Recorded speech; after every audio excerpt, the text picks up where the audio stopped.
Welcome to Two Chicks and a Horror Flick, a weekly horror movie review podcast. I'm Tawny Ray. And I'm Felicia Connor. Subscribe to get new episodes every Wednesday. We dive into trivia, drink a little whiskey, and of course, give our no BS opinions. Join our Discord server or message us on social media to talk all things scary. And if you like the show, consider supporting us on Patreon. You can find all these links on our website, twochicksandahorrorflick.com. Thanks for listening. Now let's get scared.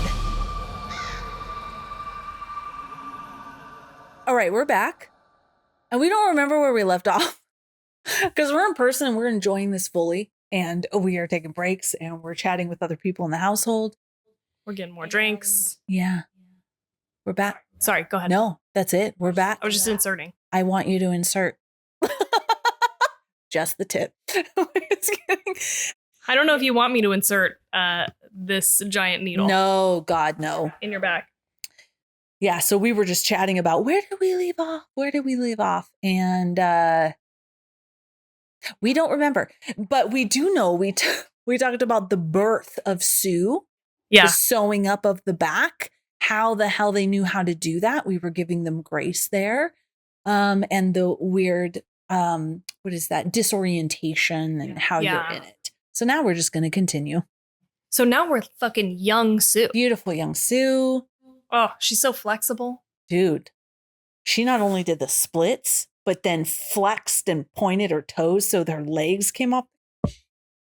I did keep thinking, like, I wonder if this particular actress, Margaret, right, was already as flexible, or is this something she had to like work on? Or she was like, look what I can do.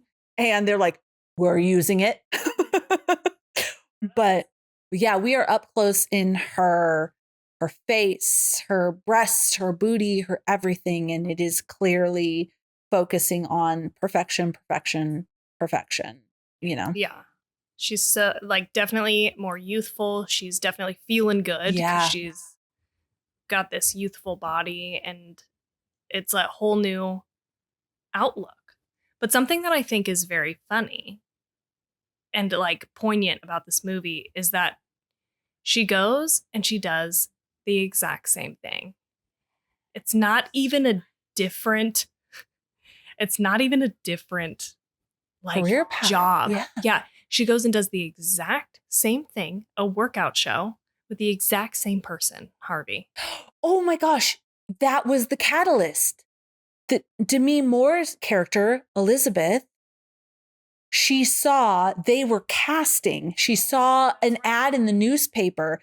They were casting for Elizabeth Sparkle's replacement specifically. Are you the new Elizabeth Sparkle? And that's a big piece that propelled her into doing this. And so, yes, the new Sue saw that ad and was like, went and did, you're right. I didn't even think about that. The exact same thing. The world is your oyster. Apparently, you're young, you're beautiful. The world is your oyster. And she does a workout show. She goes and does the same thing for the same person who she just got fired by being 50. And I think there's something there about the insanity of just continuing to try to do the same thing. And to get people's approval and to people's love. You're absolutely right. I didn't even think about this. You're getting me all excited because why would you go to him knowing that, I mean, you don't know what's going to happen with this weird substance process, but I'm probably assuming that this is going to be the new reality. But this younger version of you has to age, or else, I mean, maybe you didn't think of it this far. If this younger version never ages, this is going to cause some alarm, right? And so you're going to be in the same position with this guy. He's such a sleazeball, but no, she has gained his love and approval back. And she's good. She's happy with that. Mm-hmm. So she does these workout shows, and I was talking to Tawny about how absurdly erotic they are. They are like softcore porn.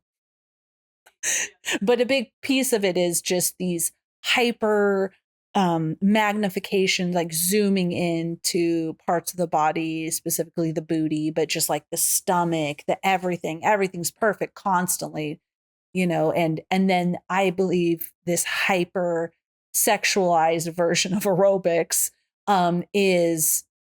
that's really what it is. If you think about it, I mean, you're coming out in these outfits that are these tiny, high cut, almost thong like workout. Why? I mean, I can't imagine having a thong up my butt like that while I'm working out, but that's what they're wearing. So I never saw them as hypersexualized, but I mean, obviously they're over exaggerating what they are, but that's really what it is. Yeah. You want that person's body. And that's why you're idolizing this person and you're, doing this workout with them. Yeah. And so I'm going to tie this back to our conversation about the nudity. And you said, like, it's not gratuitous. And that is something that Jade and I actually, laying in bed last night, we were whispering to each other because it was late at night. We didn't want to wake anybody up, but we were talking about this movie again. And we were like talking about it. And he was like, the nudity in this movie feels so different. Like, there's something so raw and different about it. And I was like, yeah, but also you get sort of this like male gaze version of the male of the female nudity as well. And so I feel like you get that very raw and real thing until the show footage, right? And that's where we get this like male gaze sort of version of looking at the bodies. And it's so, I mean, like, it is so, like you said, like pornographic almost. It's like they're basically like fucking the camera. I mean, yeah. It is like so in your face. And like, even what I noticed, I didn't notice this the first time watching, but the second time with you, I noticed that even the camera lenses are shot from the men's crotch. Like, it's like their penis. Like, that is like shit, you're right. The angle that we're getting. Yeah, that's where the lens is coming from. Like, and I was like, wow, this is so interesting. So then today, this is what I was doing research. This was such an interesting experience because normally we just do research on our own, but we're like sitting in the same room and I'm like doing the research and I'm like, oh, hell yeah. Like, and I'm telling Jade, I'm like, this is so good. But I'm trying to not tell Felicia. Right there. Yeah. Like, no, it wasn't my thought. It was like the director. But this is just an amazing quote and interview. So I'm going to read it to you. And it's a little bit long, but I feel like it really encapsulates this thought process. So the director said, I think they ask a question about this. She said, yeah, that's absolutely that. There are two different parts using the nudity in the movie. The first part is with Demi, Elizabeth, in her bathroom. So it's really her facing herself, where the nudity is just the reality of her body for real, who she is, without artifice, just looking at herself and judging herself so violently. And the other part is the outside world, which is represented by Sue, and how the body in the outside world is reduced to hyper sexy body parts that put you in the public eye and make you feel that that's the only way you're going to be valued. And I'm the first defender for women to use their bodies the way that they want to get that real freedom that just comes from you and not from the injunctions that you feel from the outside. And then the interviewer says, the men in the movie I found fascinating because, I mean, look, they're pretty vile, most of them. How did you approach writing these characters? And the vast majority of the men in this movie, they don't seem to be under the same pressure. This is something that we also talked about. I'm going to interject here on the drive home is there's this parallel of these like disgusting, specifically it's like Harvey, right? He's like disgusting, eating the shrimp, terrible, smoking, the yellow on the teeth. Like, he's so gross and he's somehow in charge, but he is held to a totally different standard than these women are. Like, God forbid, Demi Moore, she's like 50 and now it's over. She's fucking dead to everybody. And this guy's so gross and obnoxious and he like continues to be in power. And even so Sue obviously lives in Elizabeth's apartment, right? And she has a neighbor and he's pounding on the door because she's doing some construction. We'll talk about that in a moment. But Sue opens the door and he's like angry at the noise and then is like, oh, like stunned by her beauty.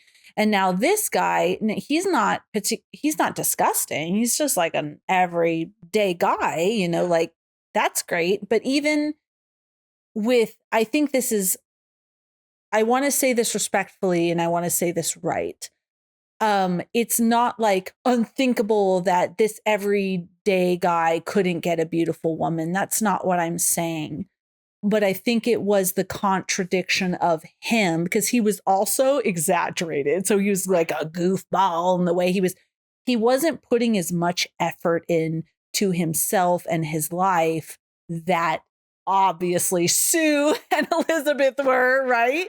So but he still thought he had a chance to be with her or that he deserved to be with her and that maybe he did. I don't want to say, oh, because this guy's an everyday guy, he doesn't deserve to be with a beautiful woman. That's not the case. It's what you're saying of the level of effort he's putting into himself, his appearance, to impress her. How about like just that? Just to impress her and woo her. He literally just goes to her door and looks through the peephole and goes, I know you're at the door. Why don't you come over for drinks in my apartment? Like no effort. When the amount of effort on the other side of that door is fucking beyond. Yeah, like she just fucking injected herself and birthed a new version of her through her back. Like was painful and terrible. She has to fucking extract fluid from her like old body to inject it. Like that's the level of fucking like service that she has to do to feel like she is worthy. And this fucking guy absolutely no, like I totally get what you're saying. And I agree totally. Like we're not saying that this type of people are not lesser or more based on their looks but the level, the standards, the standards are so different, and his confidence, his hubris is just so beyond. He's so just willing to be like, oh hey, what's up? My name's Oliver. Like, like I'm just flirting with you.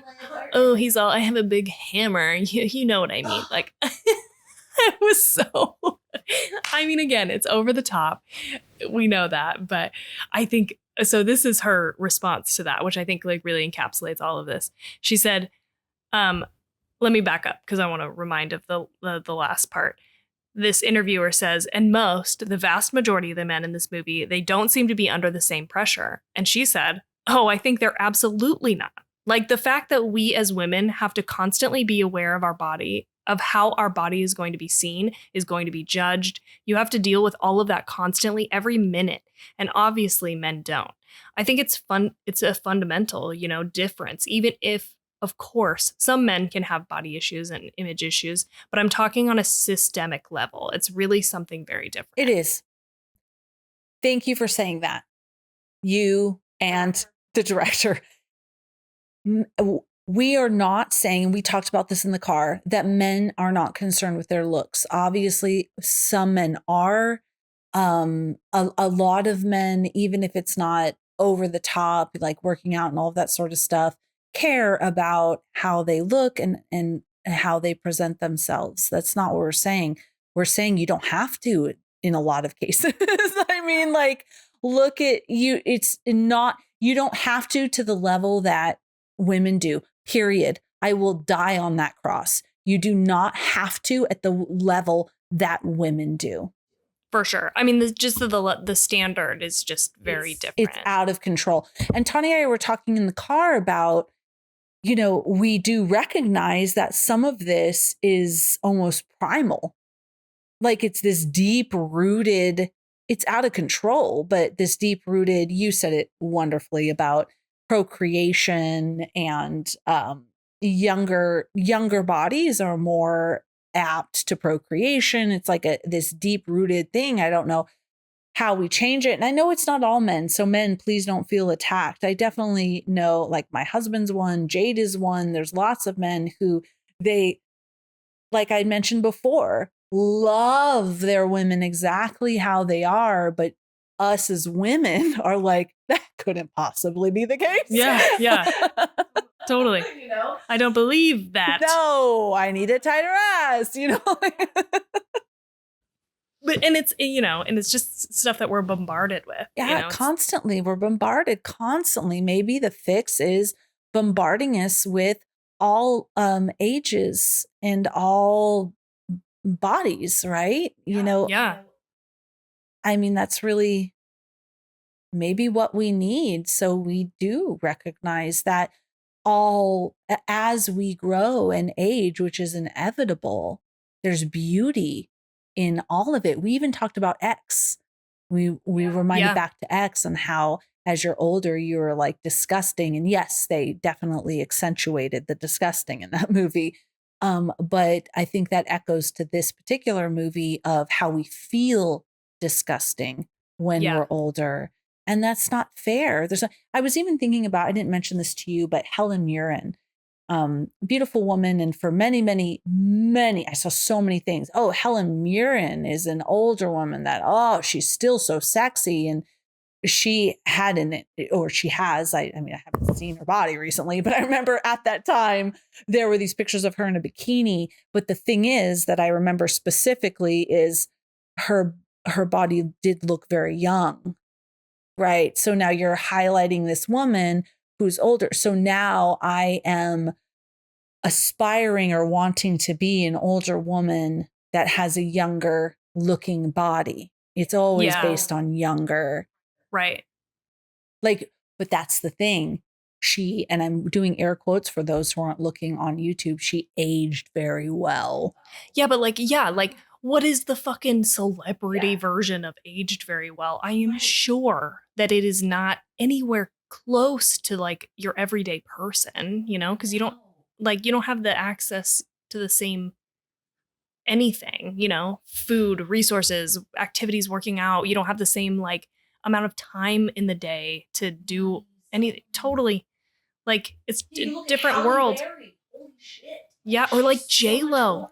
Fuck J-Lo, they made such a big deal about J-Lo and Shakira and their bodies and their age and like this whole thing. And so it's almost like feeding men and us that look, it's possible to look this young and sexy at this age. Do the work so that you can fucking be that. I 100% will tell you, I feel like do the work because that's possible. And it's not that it's not possible, obviously, but what does J-Lo have access to in the life that she's lived? You know what I mean? I'm sorry, I'm freaking out. It's unrealistic. It's an unrealistic standard. Yeah. Okay, guys. So frustrating. It's so frustrating because there feels like no end. And this movie just fucking encapsulates this perfectly. Oh, like so well. Yeah, it does such a good job of capturing the feeling of this. All right. So the visuals are gorgeous, by the way. We'll kind of fast forward a little bit, but all of this thing, I loved it. The glitter, Sue with this neon. She's gorgeous. She's absolutely gorgeous. Fucking flawlessly, beautifully gorgeous. And she's just like, and she's also sweet. There was that, projected sweet, I suppose. Was she really sweet or no? Because she made up that she had to make up a thing because, right, you're 7 days on, 7 days off, that every other week she has to go take care of her mother who's dying. But that was like a farce. I don't know that she was necessarily not sweet, but I understand why she made the decisions she'd made. And did they really fully understand? She had to have seen what was happening. Okay, I'm fast forwarding. I'm sorry, guys. Whoop. Tawny, get us back on track. I like speeding forward, but maybe that's okay. Well, but I know where you're going with that. It was just that she was saying, every 7 days I have to go take care of my like sick mother or whatever. And, Harvey is sort of like, oh, you're beautiful and you have a good heart. Like people are going to love that. And so she's like loved even more for it. And it's like. And she projected that image like when she was on the talk shows and she's like, like sweet and beautiful. But she didn't give a shit. Yeah, she was actually like very fucking Yeah. selfish.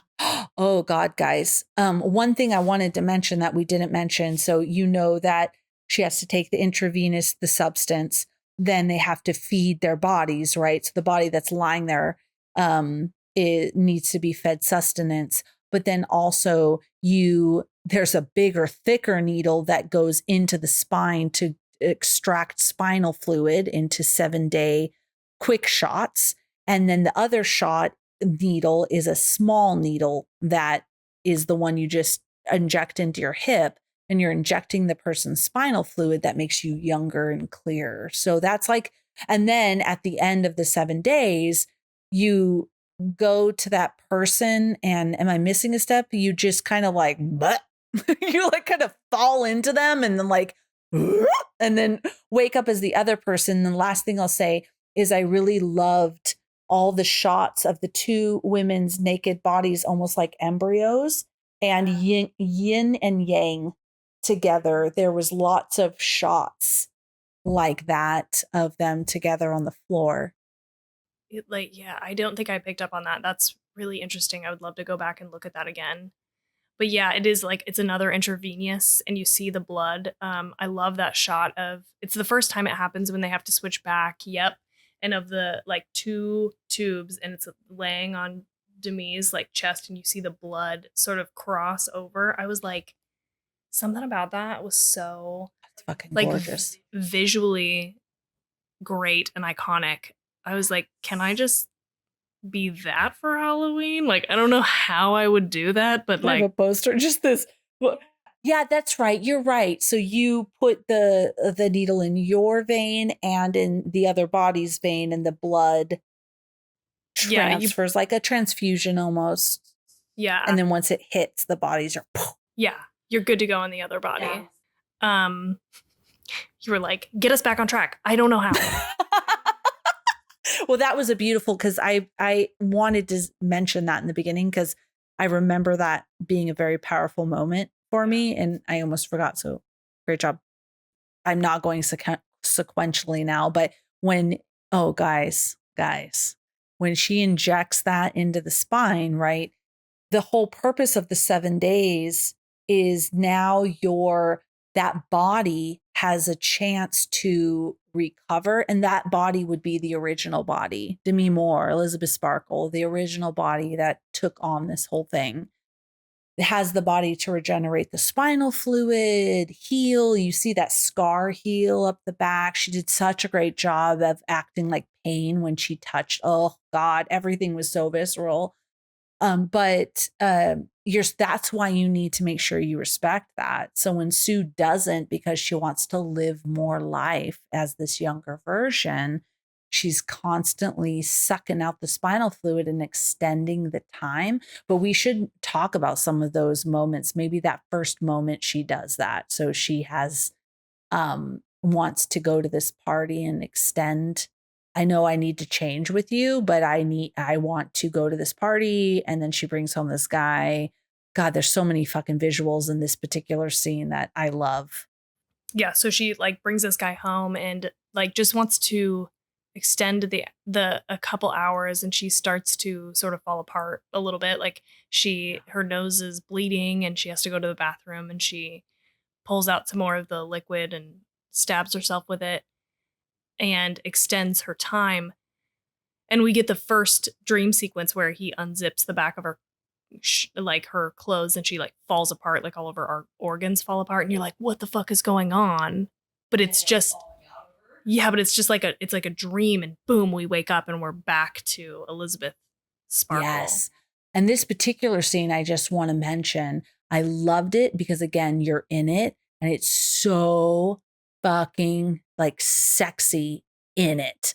Like there's her, again, perfect ass, right? Because just remember, this is what and his hands go around her in this leather and then him on her neck and this, like, you're just in this, oh God, the sound of them like making out, just like tongue on tongue. This raw, sexy, and she's just, but then she starts to have a moment because in the, She, by the way, just to interject here, we're taking care of the issue with the body in the bathroom. She created this entire room behind a hidden door where the body, whoever's not active for those 7 days, can lay. And so she can have people back to the apartment.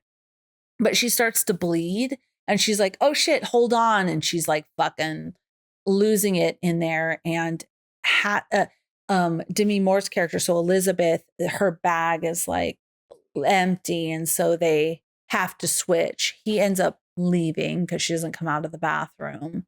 And Demi Moore wakes up. And because Demi Moore, Elizabeth wakes up. And because Sue has extended the time, her finger, Elizabeth's finger is like old.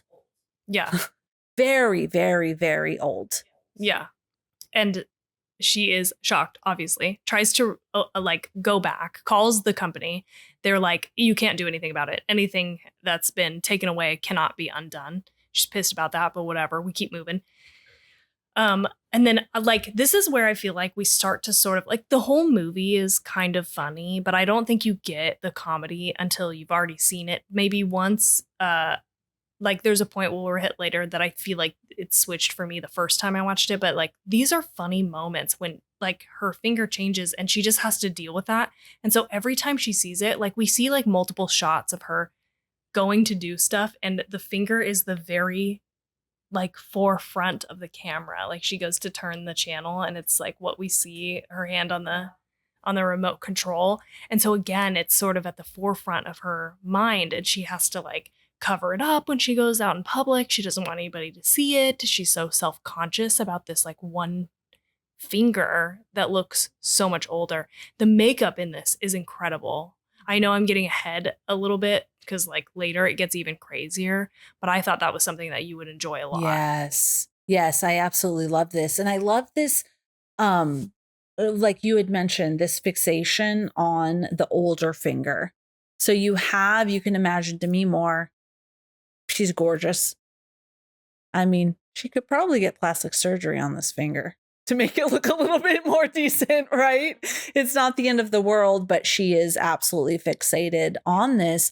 Just like, I won't say we all, because maybe there's some people walking around that just like, I'm just fucking perfect. And that's awesome. But a lot of us are fixated on, my abs aren't tight enough. My eyebrows aren't bushy enough. My like, or are too bushy or not, whatever, my arms, my this, my that, my hair.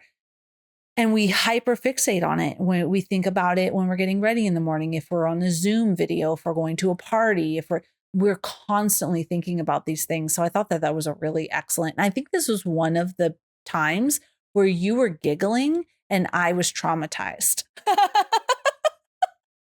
Yeah. And it was like when Jade and I left watching it the first time, we were like, that finger was like so funny because it was sort of like this tongue in cheek, like she can't stop thinking about it. It's right in her brain and it's in our face too. Like we have to deal with that. And it actually is, it's obviously horrifying and you have this like body horror element of it, but it also is so small in comparison to what happens later. You know what I mean? Like we get progressively worse. So this is actually not that bad. And in this particular sequence, she, there's things that happen and she learns that she hears, I think it was from the guy, right, in the diner that she comes across. So we realize that the young guy that said, oh, you're the perfect candidate when she was at the doctor's office is actually also switching, and she runs into his older version in a diner. And she's like, oh, but he is saying like, oh, they take more from you. And isn't it hard when you realize how alone you are and how unvaluable you are? So she goes back home and now is trying to grasp at feeling valuable again, but seeking it from the outside. So she calls that guy that gave her the muddy paper because he was like, you're the most beautiful woman in the world. Yep. And she goes, let's go on a date. He is just awestruck. He's so excited. He's like, I'm just so shocked that you called me. And obviously that makes her feel amazing. It would, make you feel amazing. So she's getting ready. And during this part, because I didn't know it was going to happen, obviously, she's in this dress with these gloves. Dude, she's fucking stunning. And I leaned over to Tawny and was like, she is gorgeous, like not knowing what was going to happen. And that's that. She's gorgeous. But she goes through this process of catching herself in the mirror and noticing everything. Like she sees the billboard of Sue and how she is not that younger version. And her confidence in the beautiful woman she is just absolutely falls apart. She ends up just ripping all her makeup off, her eyelashes. This was a phenomenal scene, and just breaking down and never showing up for the date. And you see these texts from this man going, oh, you're probably just late because you're a big star. And are you okay? Like, he thinks she's so beautiful. And the fact is, she is so beautiful.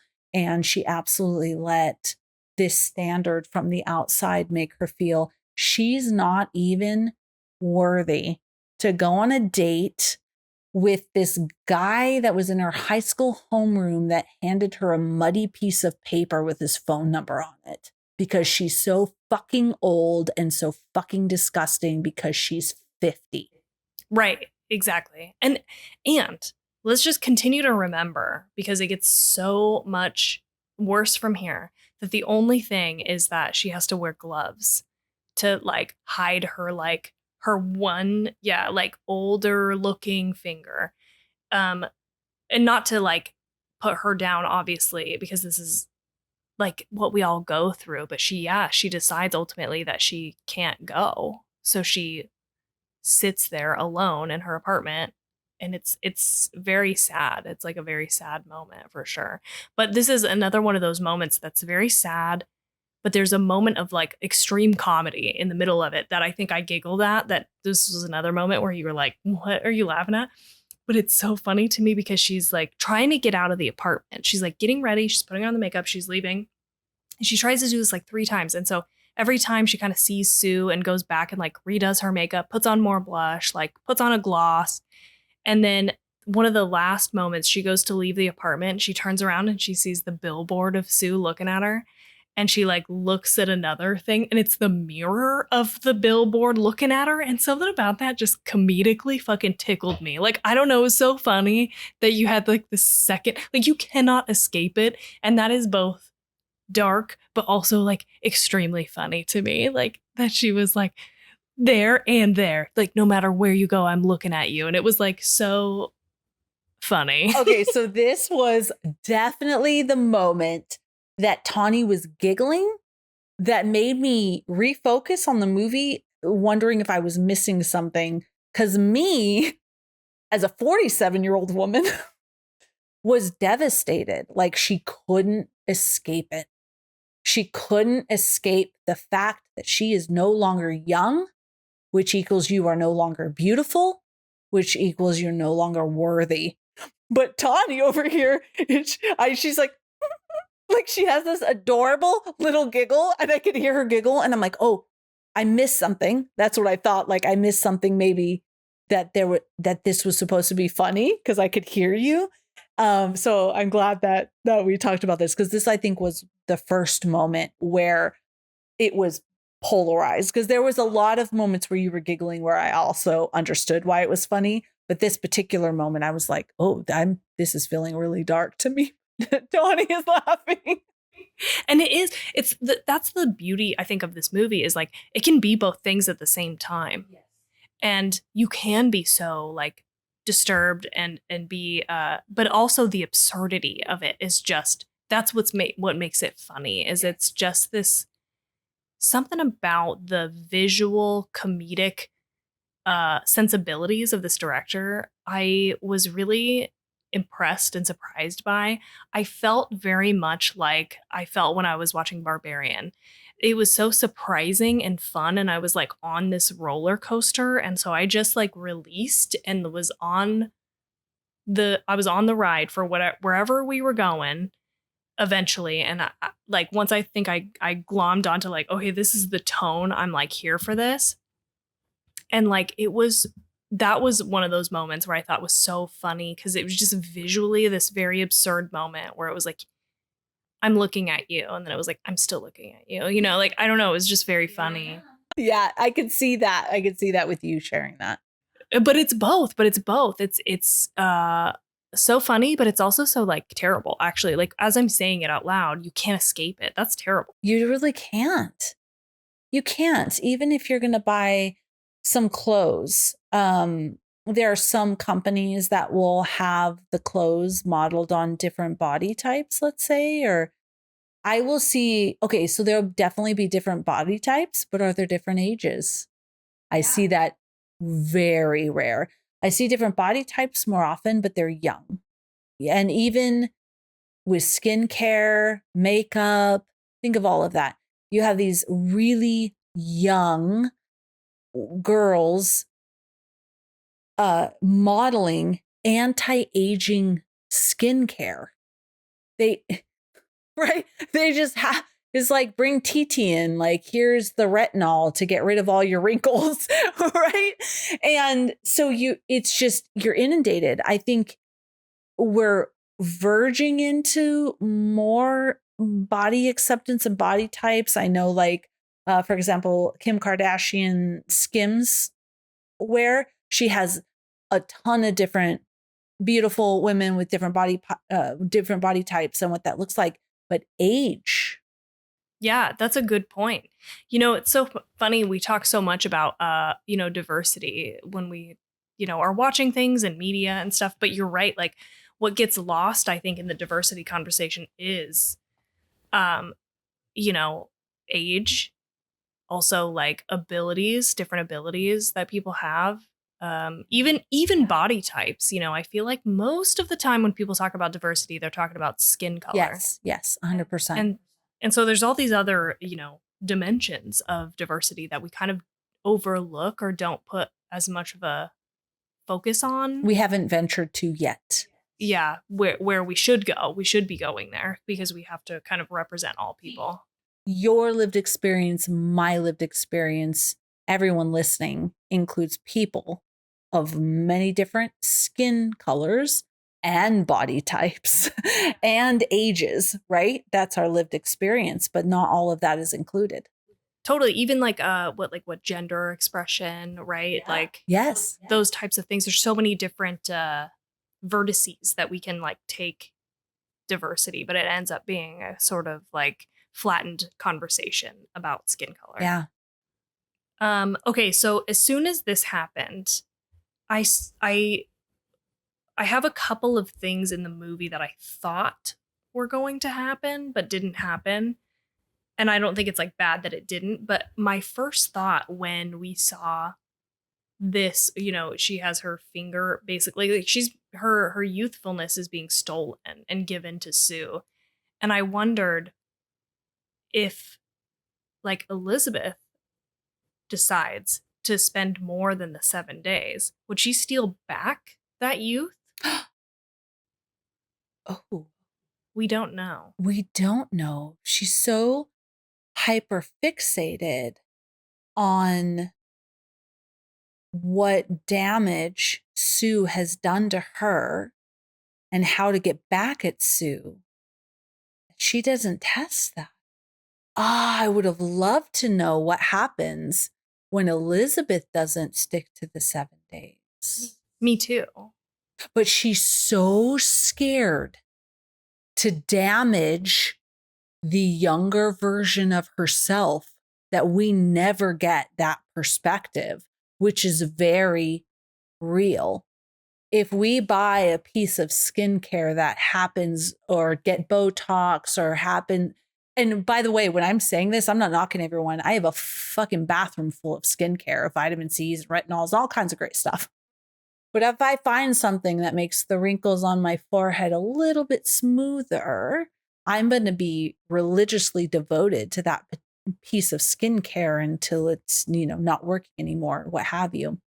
We're going to see her. She's going to start trying to make life hard for Sue, where she trashes the apartment. She eats super unhealthy, just disgusting. We'll get there. Like that was where the comedy really hit me. To kind of frustrate Sue, but it doesn't affect Sue. really, right? Maybe the dream sequence where we'll talk about that, but that was phenomenal. But her physical body and appearance and stuff like that isn't affected by what Elizabeth does.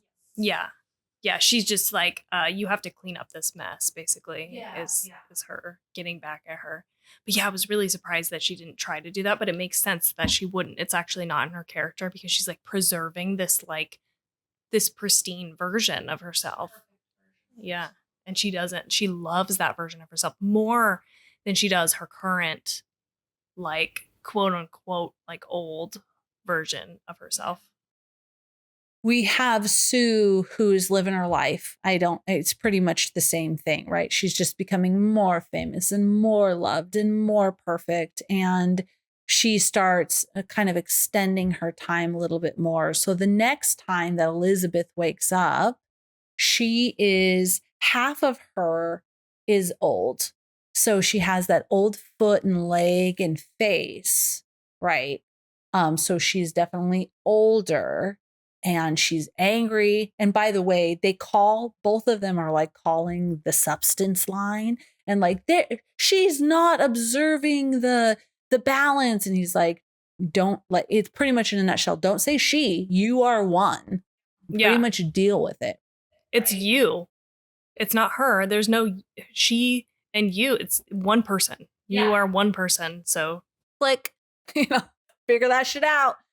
I thought that Elizabeth might write a note. That was my first instinct, to write a note and say, like, when you extend your 7 days, I know how hard it must be. Obviously, she knows how hard it must be because she's doing this whole thing to be younger anyways.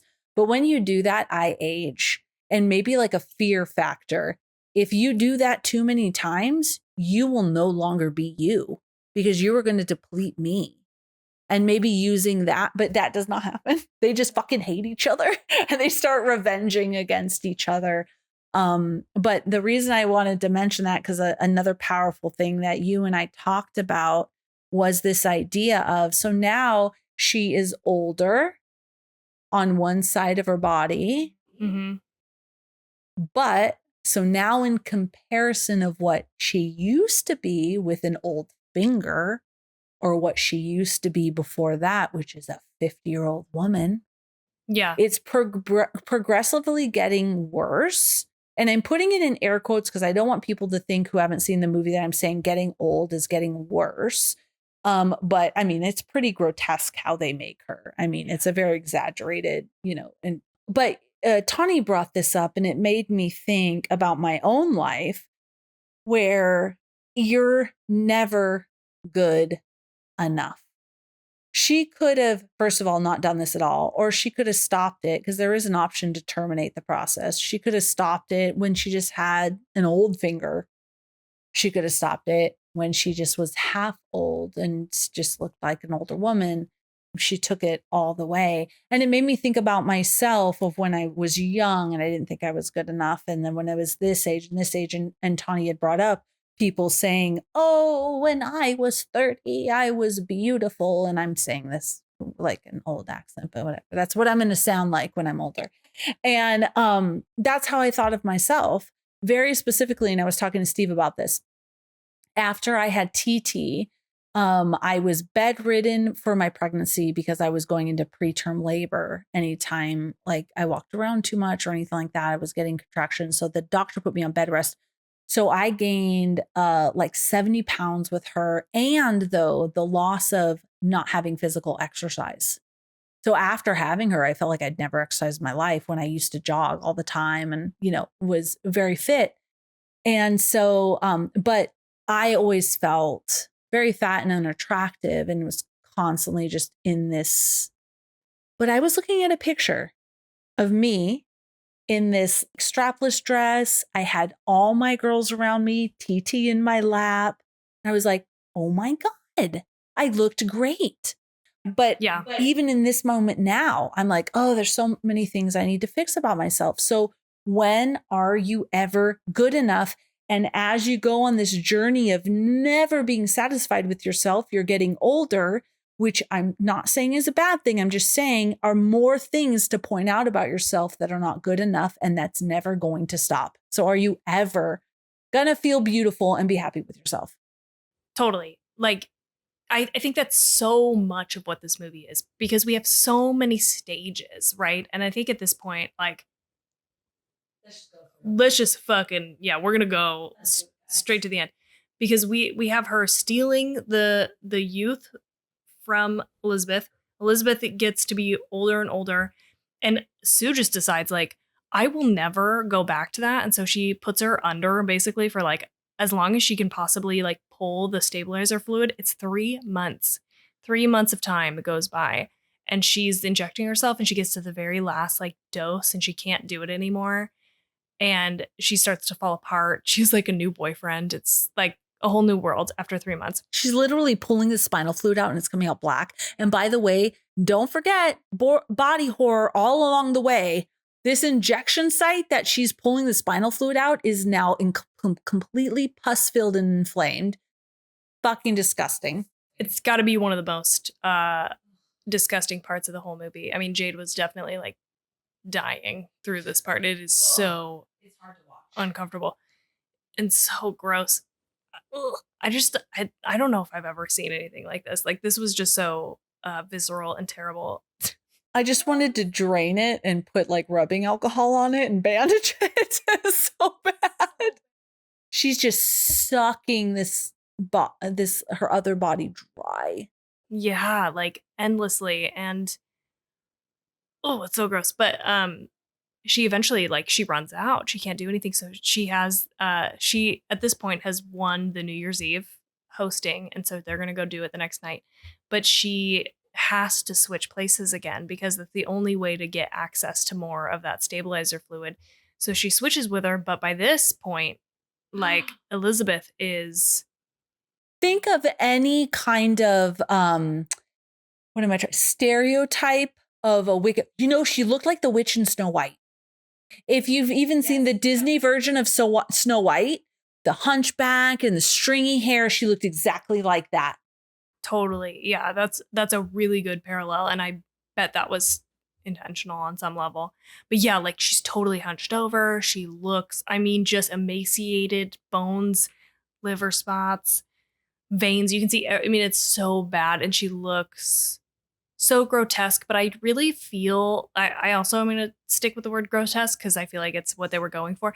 But I also feel like this movie isn't making it out to be that like, if you're old, you're gross. It's like, it's this other vibe where it's like, if you're old, you feel gross, right? Yes. Not that you are. I'm not saying that you are, but like, this is what it feels like almost, right? And this is this absurd, you know, extrapolated version, like fairy tale story of this. But she's rough looking and she goes and looks at the big photo of herself, Elizabeth. And I just think this is you already brought this up, but I think this is like one of the best things about this movie is that at every stage, you can look back and say that not older, but that younger version of me is better than what I am now. So it's kind of this like you have to just be happy with where you're at because now we're this like hunched over, like she has no hair. And she's looking at the like 50-year-old version of herself who looks incredibly youthful in comparison to what she looks like now. And you're like, oh no, I should have paid attention and I should have taken that to heart and I should have appreciated. Yeah, I shouldn't have taken it for granted. Like I looked beautiful, I looked young. And that's not even the last time that happens. We have another stage of this movie where that happens again. And I just feel like. And by the way, in between, there's some amazing things of her like eating excessively to try to, you know, thwart Sue, like as a revenge and all of these different back and forth. But then there is a point, this point that Tawny's talking about where she's hunched over and she calls the substance and they said, you can terminate. I mean, they probably should have told her that earlier, but they're like, do you want to stop? And she's like, what are you talking about? She looks like shocked that she can stop. But I love that because of course she has the agency because she's the one that initiated it, but it never even occurred to her. And does it occur to us that we don't have to stop trying to achieve this younger version of ourselves to be appealing and accepted by the outside world? It didn't even occur to her that she could stop, but she's like, yes, I want to stop. So they give her a termination, the last package, and it's a big shot that says terminate. And she happens to know you need to stab it into, that's another thing, but maybe by the needle, you need to stab it into the heart. So she stabs it into the heart of Sue and dispenses the majority, I would say like 97% of the serum into the heart. And then, but she's looking at her, you just keep zooming into this flawless skin and perfect lips and all of this. And she's like, what am I doing? So she stops and was like, no, and tries to bring her back to life. And Sue comes to at that point, right? Sue wakes up, and so they are facing each other and they're shocked.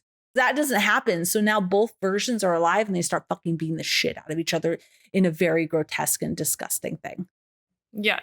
And Sue is so, like, I feel like Sue just goes berserker. Because she realized that Elizabeth was trying to kill that version of her. Yeah. And she's like, not here for that. So she's just fucking beating the shit out of this old version.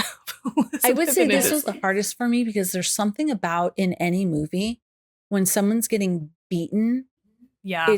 It's really hard for me to watch. It is. It's way over the top. I mean, like, she's like bashing her head into the mirror. It's very gory, very violent. She gets blood in her face. She is like, it's almost like she's seeing red. I mean, she really pummels Elizabeth, and she literally like beats her to death. And this is another moment where I'm sure I giggled because she kicks her and she like flies across the room and like lands on the glass table. And it's just so absurd because it's like so far. I'm like, you would never be able to kick somebody that far. But it is like this very crazy scene, and she basically kicks her to death. There's blood everywhere. I mean, it's just so gory. And she almost like comes to. I really liked that moment where she was sort of, as soon as Elizabeth dies, there's sort of this, like, she can feel it. She can feel that something weird happened. And she's like, oh no, I shouldn't have done that. And so she starts to cry, but she has to like go about her business and do the biggest thing that she knows how to do, which is host this fucking New Year's Eve party. Because it's like the pinnacle of life. She has to do it. It's obviously not, but it is to her. Like, and she's going to fucking do this thing. Like, and it was to Elizabeth, by the way, because Elizabeth tried to revive her because of this. Yeah, that was her. That was the impetus for that again, is she sees the billboard, but now it's about the New Year's Eve party. She's gotta make it there. It's the top thing she has to. She's like, I love you. You have to survive. Go do this thing for me. So now we've got Sue alive by herself, but this is so fucking. This is like, I think a lot of people have had this nightmare. So she is at the studios getting ready, but she can't hear fully. There's like this thing, you have to experience it. You just have to experience by watching the movie, but there's these different auditory and visual things that you experience when the balance is off between the two, right? Yeah. Sue and Elizabeth. And Sue is getting ready for this New Year's Eve. She's in this Cinderella dress. She's all amazing. And what was the first thing? Because she starts to feel nauseous. That's right. She starts to feel like she's going to be sick to her stomach. So she runs to the bathroom and she starts to feel sick and her teeth start falling out. And she starts pulling them out. Anytime anyone does this in a horror movie, I'm like, I know they feel like you can pull them out, but just like leave them. I know. I'm like, I the same thing. This is the only thing that I will say in the process of watching the movie, I was like frustrated by, because it made me so mad in Leave the World Behind. I was like, I almost said that. I know. I was like, I made such a big deal about it in that movie, but I was like, definitely having the same thought in this movie. I was like, just fucking leave it. Like, that's the whole thing. Like, you're fucking obsessed with like beauty standards and you want to have your teeth. Like, why would you fucking pull them out? And you're going to go for the one in front of all the teeth. Like, if you wanted to pull one out, why wouldn't you go for one of the back ones? Like, it just doesn't make sense.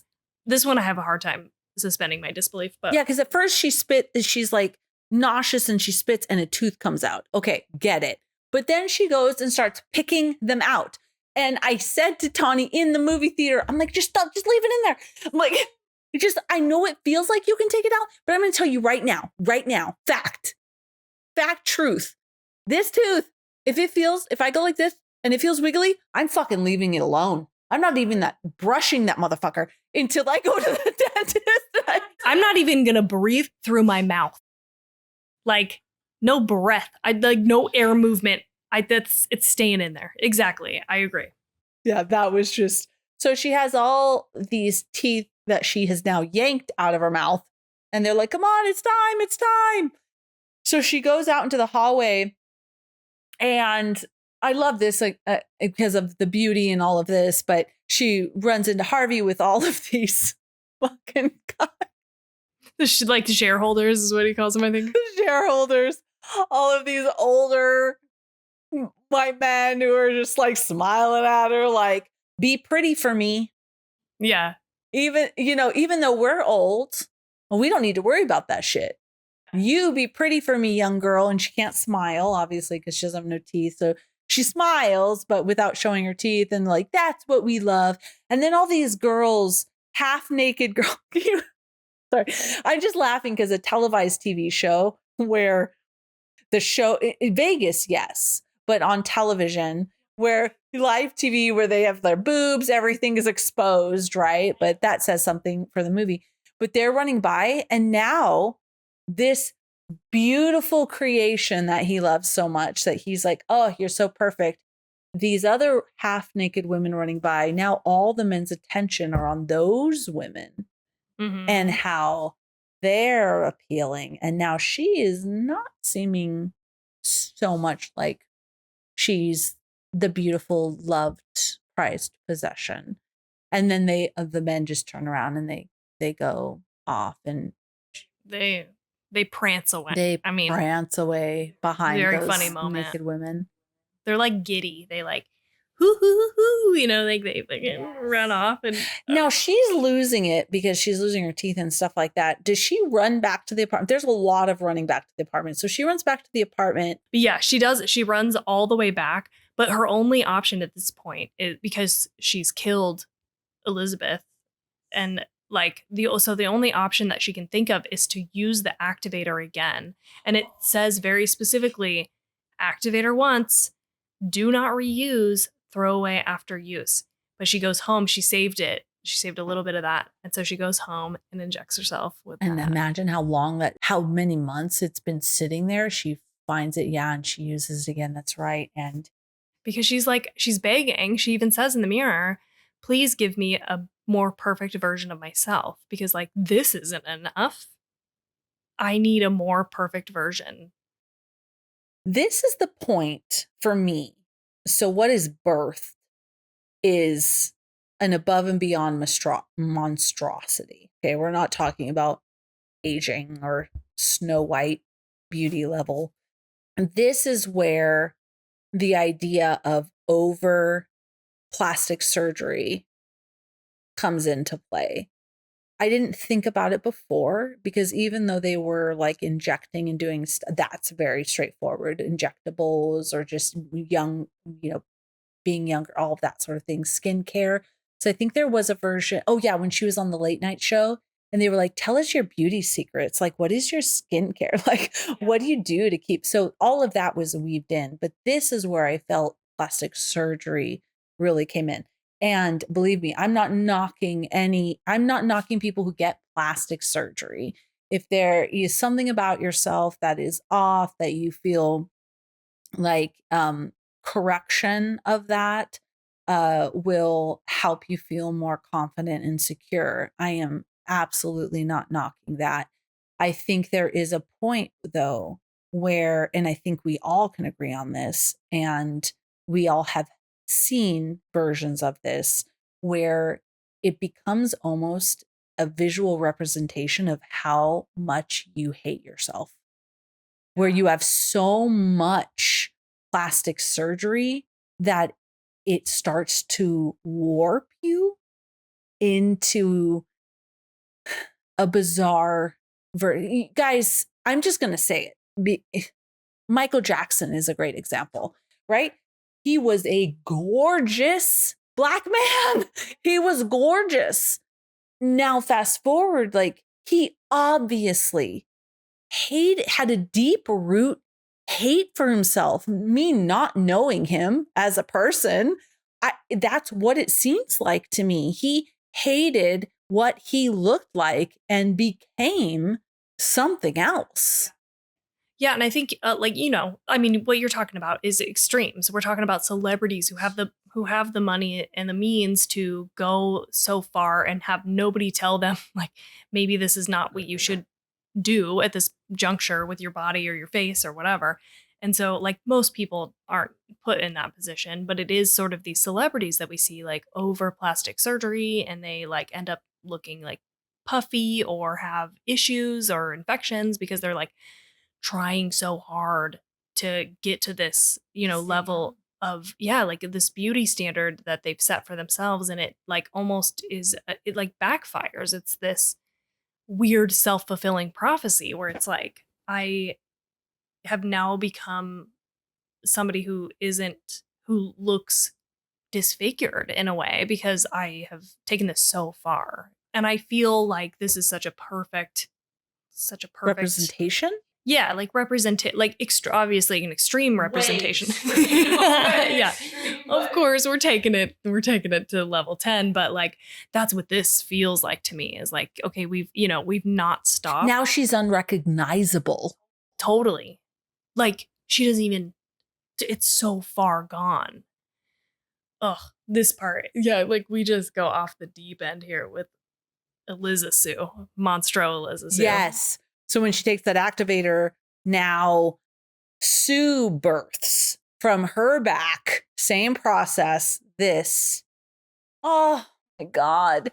And this version is like squeezes and wraps the Cinderella ball gown around her. And she takes the picture of Elizabeth when she was like this picture in her apartment of her in her workout, cuts the face out and glues it onto her face, and then makes her way to the New Year's Eve extravaganza. Yes. There's all these naked, once again, perfect, and I have the air quotes for those who are listening, definitely beautiful women, but this idea of perfection all around her. They keep zooming in on their butts. That's why I'm making a big point. Their breasts are bare, their butts, and butts and fishnets all over butts. Yeah. And then she comes out, right? And it's almost as people don't really know. I mean, it's quite obvious, but they don't really know. So this is where, when you told me about the how you feel, the perspective hit me, because they don't really notice her coming out. But guys, she's like, ooh. Yeah. So everybody's, welcoming her in. Oh, they're saying like ridiculous things. They're like, oh, you're irreplaceable. We love you. We could never do this without you. You're so great. Like, again, it's sort of this, it's like what she would want to hear. But then you see all of a sudden that no one's there. She's been imagining this. So then she does make her way to the stage, and people sort of don't react to her. Not react the way you would. Like, what the fuck? Definitely not. Especially the women on the stage. You think they'd be like, what? Oh my God. It takes like such a long time, for any like reaction to happen. Something that I thought, just as a quick note, another horror movie nod is, I felt like definitely there was like a basket case / malignant, maybe even like, what are those called? But just with her face, because now that we're Eliza Sue, like we have Elizabeth's face like growing out of the back of her, and like it's just so it's like so equal parts again disturbing, but like so absurd. I mean, like at some point in this moment when she gets on stage, she goes up to the mic and you see like on the back of her head, I'm like, that's a butt. Like that's a butt crack on the back of her. Oh, you're right. It was so And the teeth in her chest and the different eyeballs and yeah.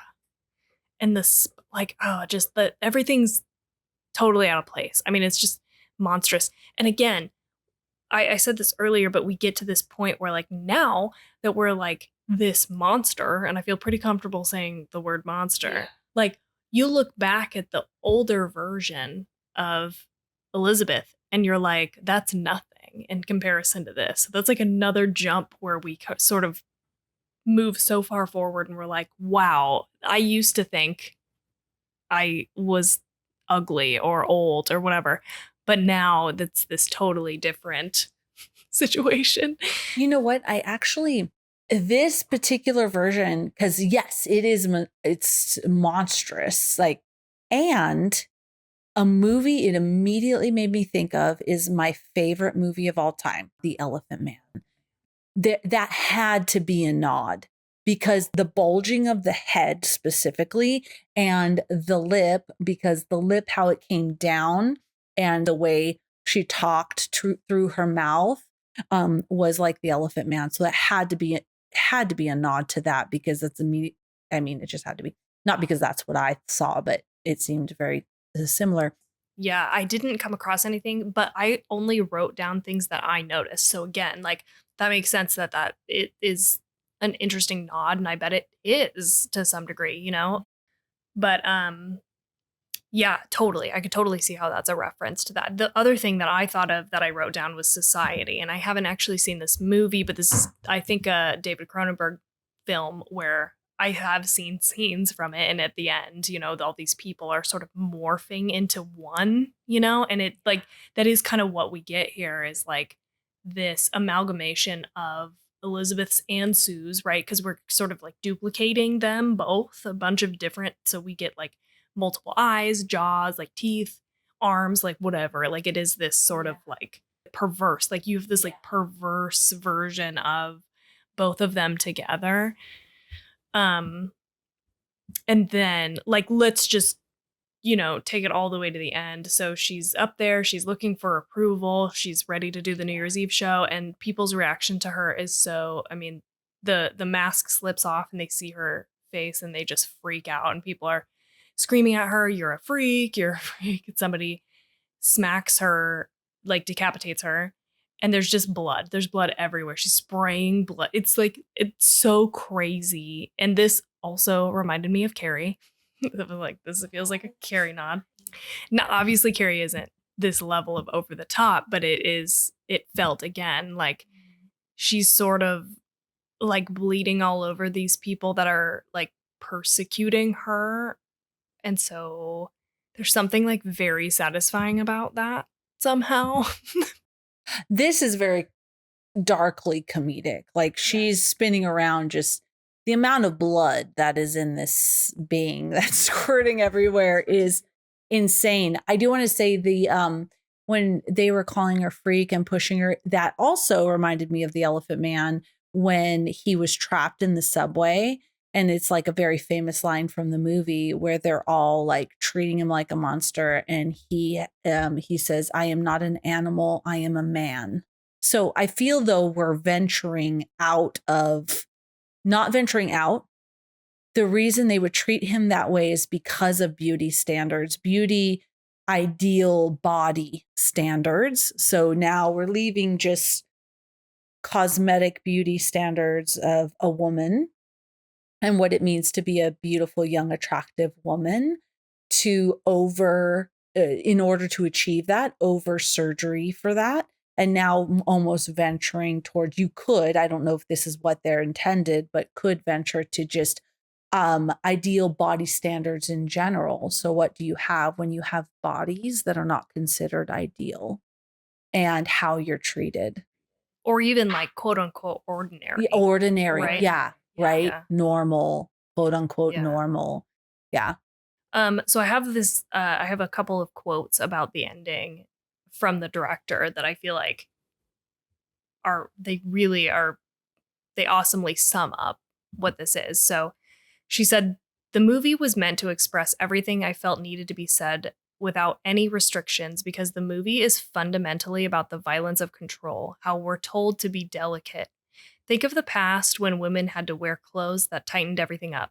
I really wanted to, and then at this point it says like exhales, like she's like, let it out. I wanted to explode and shatter everything in a violent and uncompromising way because to shake this, we need an earthquake, a tsunami, a tsunami. We don't need to move this. We need to change the foundations of society. And I like you feel that in the movie. And I think that's why Jade and I left and we felt giddy because in the end it's not really like a happy ending. No, not at all. But somehow you're like that felt so cathartic. There's something very cathartic about the ending and I think that's why is like you just after all of this, it's so much and so intense and at the very end you finally just get this like release and it somehow feels really satisfying even though it's not really happy for our end character. I mean, it's kind of happy. Oh, I like that. I like that a lot. It helps me understand because this was the point of the movie where it was just like above and beyond. Like, yeah. They're freaking out. People are pushing her around. They like splatter her head. The blood just keeps going and going and going. Like, what is that? A fire hydrant? Like, and it just keeps going and going and going. So I was like, just jaw dropped. Like, what is happening? Because after she's running out, like trying to get back to her apartment, her safe space, this apartment where she's locked away, and she falls and like completely just shatters into this blob, which only exists of some blob material in her face that crawls inches, I guess would be a better inches towards her star. And then she looks up at all the stars in the sky and there's the glitter and she feels beautiful and loved. And then she disintegrates into her star. Yeah. And she looks like the spilt hamburger in the beginning. That's an interesting like parallel that I did not think about.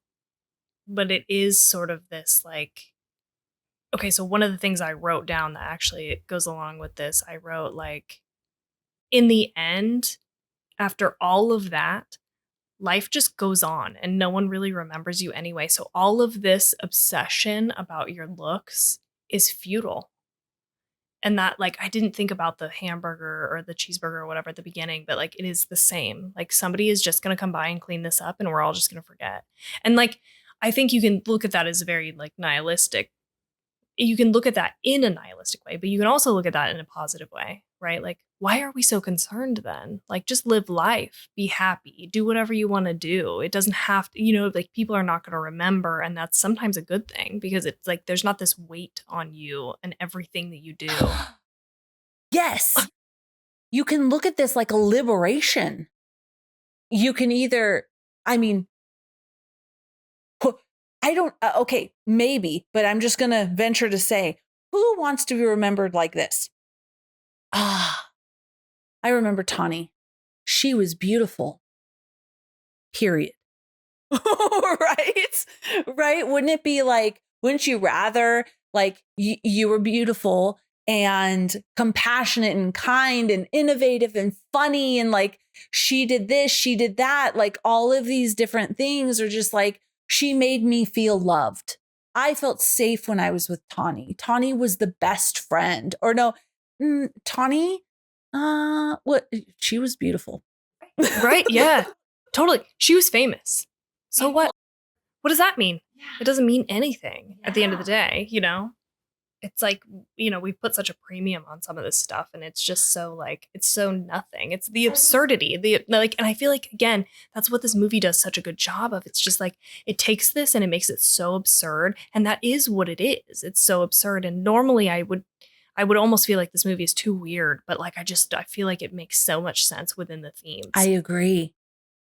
My life is changing as we speak. As we speak. Okay, so here's this quote about the ending, more about the ending from the director.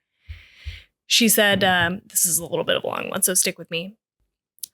She said, when the final transformation arrives, it felt quite intuitive to bring the character ultimate relief.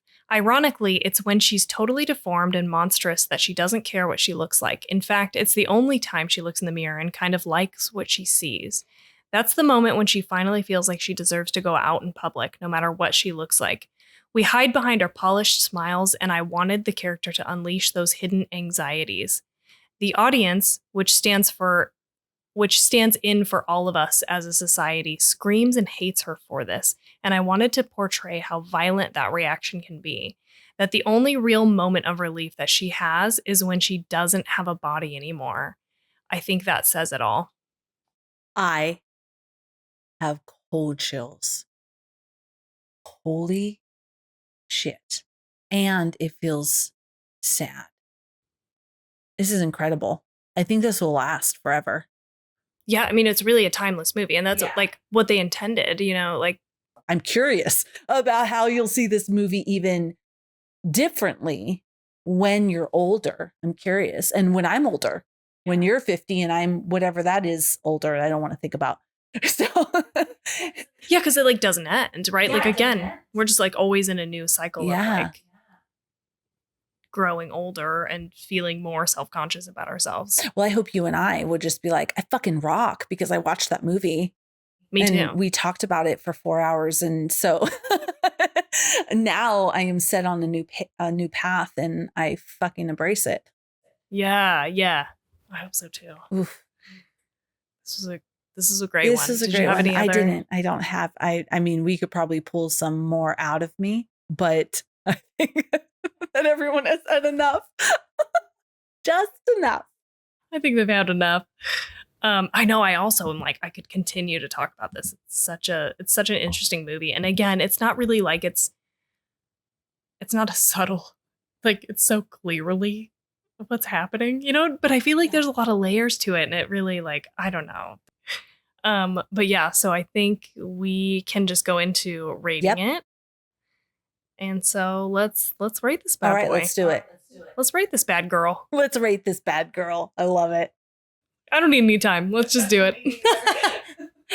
Okay, you go first. What are you going to rate this? I'm rating this a 5 out of 5. I mean, there's like no way the impact this has made, the conversation, I can't even, we've talked about a lot of movies and had a lot of great conversations, but this I feel is next level. 5 out of 5. I don't think it could have been done better. I honestly don't. Yeah, I agree. I'm like 5 out of 5. Like after this like ridiculously long conversation. Also, I've been like thinking about it for days. Jade and I keep talking about it day after day. Like it's just like it sticks with you and it's so good. So well done. Oh, it's just the vision of this director. So funny and like sad and disgusting at the same time. Like what a vision, dude. Like I can't even imagine seeing this thing to the end and being able to preserve this vision that you have for it. It's just so like, it's so impressive. It's like really, really impressive. I love how you said that. It's so funny and sad and disgusting, which this whole concept is funny and sad and disgusting. Like in real life, this body image that we've talked about over the past several hours. Yes. Well, and again, it's like you pick out this like absurdity about it and you sort of put that on display in a way that is like so fun and like apparent, but like, I don't know, you're also able to step back from it and realize how like again, futile it is. It just was really well done. I just love it. It's probably my favorite horror movie of the year. Like at least so far, you know, we'll see what happens, what else we watch, but I mean, This takes the cake. This is so if you're good. watching the video, the way Tawny goes, depending on what else we watch, but that almost seemed futile. We know. I doubt Saw 150 is gonna top this. It might be good, but come on. I'll hold out. I'll wait, but yeah, so good. Okay, cool. So, what are we watching next? I don't know. I was so blown away. This episode, we're like, we'll just make it 2 parts. Maybe it'll be 5 parts. But eventually, I know we were talking about watching A Violent Nature, or In a Violent Nature, whatever that's called, and The Devil's Bath. So I think maybe The Devil's Bath, but we'll see. So if you like us and you want to hear more, go to whatever social media platform you prefer and look for Two Chicks and a Horror Flick. Find us, follow us, love us. And what else, Tawny? You can support the show, as always, by giving us a like, review, and subscribe on whatever podcatcher you're listening to us on. That's it. So we hope you have such a good night. No nightmares in real life. No nightmares in real life. I love it. I hope I have no nightmares tonight, actually, in Felicia's house. Please.